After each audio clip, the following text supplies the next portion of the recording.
سلام به همه، به چنل یوتیوب آنیتا تریدینگ خوش اومدین. اگر برای شما سوال هستش که بیت کوین تا آخر امسال به کجا میرسه، پس تا آخر این ویدیو با من همراه باشین. اول از همه خواستم روی چارت بهتون نشون بدم که دیروز یه مرتبه توی نواحی 66 67 یک همچین ریزشی با زاویه قائم اتفاق افتاد. دیگه هم نمیشه گفتش که حالا شیبش تون بوده یا شارپ بوده یا حالا هر حالتی بوده. چی میشه که یه مرتبه همچین اتفاقی میفته در حالی که منابع مختلف خبری داشتن میگفتن که بیت کوین جذاب شده، هاوینگش اتفاق افتاده، پاداش این بلاکچین نصف شده و اینکه حالا قراره تا آخر امسال به 100,000 150,000 برسه. چی میشه که حالا با این جذابیت، با این همه خبر مثبتی که پخش میشه، یه مرتبه یه همچین ریزشی اتفاق میفته؟ اول از همه بهتون بگم که من یه خبری خوندم، بر این اساس بودش که گفتش که نهنگ بیت کوین یه فومو درش اتفاق افتاده. یعنی چی؟ fear of missing out. انگار که یه خبر منفی یا بدی پخش شده بوده یا یه اتفاقی افتاده، اینا هم خواستن توی اوج که حالا مثلا اوجش فعلا نقطه 66 67 بود خالی کنن، داراییشون رو بذارن برای فروش تا اینکه به اصلاح که رسید، حالا مثلا توی قیمت معقولتر و منطقی تر از نظر خودشون بخوان دوباره ورود کنن و این رو به صورت صعودی ببرن بالا.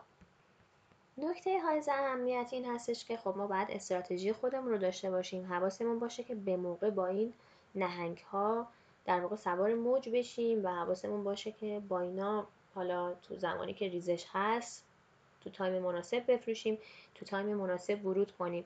نه اینکه اینطور باشه که حالا بر اساس یه سری اخبار اومدیم روی نقطه اوج خریدیم و بعد از یه مدتی که ریزش کرد دوباره بهمون اون ترسه دست میده، استرس میگیریم و بر اساس استراب دوباره میفروشیم تا یه مدت این اصلاح صورت میگیره و دوباره که صعودی میشه میخوایم دوباره توی نقطه بالا خریداری کنیم. این اشتباه ترین چیزیه که ما میتونیم انجام بدیم. پس پیشنهاد میشه که با آرامش بیشتری بخوایم خرید یا فروش رو انجام بدیم و نقاط ورود و خروج رو به درستی پیدا کنیم، بر اساس استراتژی باشه، نه اینکه حالا بخوایم بر اساس هیجانات یا همین فوموهایی که دارید میبینید اینجا اتفاق افتاده بخوایم این کار رو انجام بدیم. میبینید که چقدر ساده و الکی، مثلا حالا اینجا تو این نقطه که یه دوجی اتفاق افتاده، یه سریا حالا اگه اوردر بای گذاشته باشن اینجا خب قاعدتاً به شکل خیلی واضحی لیکوید شدن. ببین چقدر الکی این اتفاق میتونه برای ما هم بیفته. برای همین بهتون میگم که خب خیلی باید دقت کنید. خیلی جاها مثلا میان رویای یه شبه رو با آدم میفروشن، پکیج میفروشن، خیلی کارا میکنن، میگن که یه شبه $1000 به دست میاری، با مثلا $10 $100 انقدر میتونی به دست بیاری. واقعا این اتفاق از واقعیت به دور هستش. اگر هم قرار باشه که حالا این سودی به دست بیاد باید معقول و منطقی باشه و بر اساس این هیجانات شما اصلا نباید هیچ ترید رو انجام بدین و اول از همه باید کنترل هیجان داشته باشین. اون از نکات منفی و اخبار منفی بودش که حالا باعث شد که یه ریزش خیلی خاصی ایجاد بشه توی بیت کوین. حالا بریم یکم از نقاط خوبش با هم صحبت کنیم. خب ایشون آقای آنتونی اسکراموچی هستن، میشه گفت وزیرم نه، مدیر ارتباطات کاخ سفید. ایشون اومدن توی یه شبکه‌ای گفتن که بیت کوین خیلی جذابه، قراره به 150,000 تا آخر امسال برسه. خب شما فکر میکنید که چقدر حرف ایشون در واقع صحت داره یا نداره؟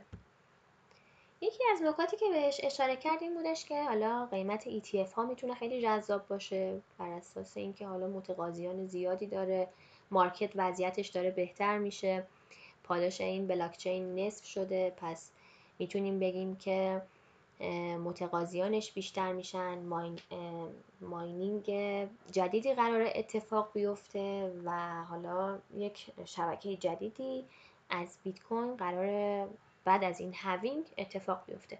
پس قاعدتا پیش بینی میشه که این روند میتونه صعودی باشه. این هم از جدیدترین خبر CNBC اومده گفته که حالا خواستم با خبر موثق بهتون نشون بدم. میگه چی؟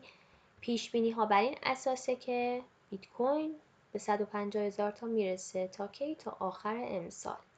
خب بچه این نمیگم نمیرسه یا نمیگم میرسه، میگم ممکنه اتفاقاتی پیش بیاد که این بین قاعدتا میتونه رنج بزنه. بذارید از روی شکل بهتون نشون بدم.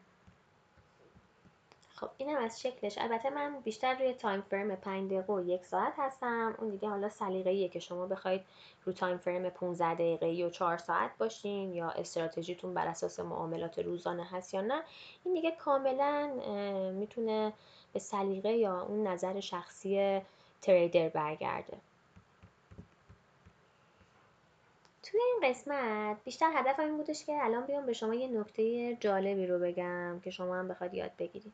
وقتی که مووینگ اوریج خواستین بندازین روی کندل هاتون، هر موقع دیدین که کندل هاتون زیر مووینگ اوریج افتاد، این یعنی این که تمایل بیشتری داره برای ریزش و این روند احتمالش که حالا ریزشی باشه بیشتر هستش.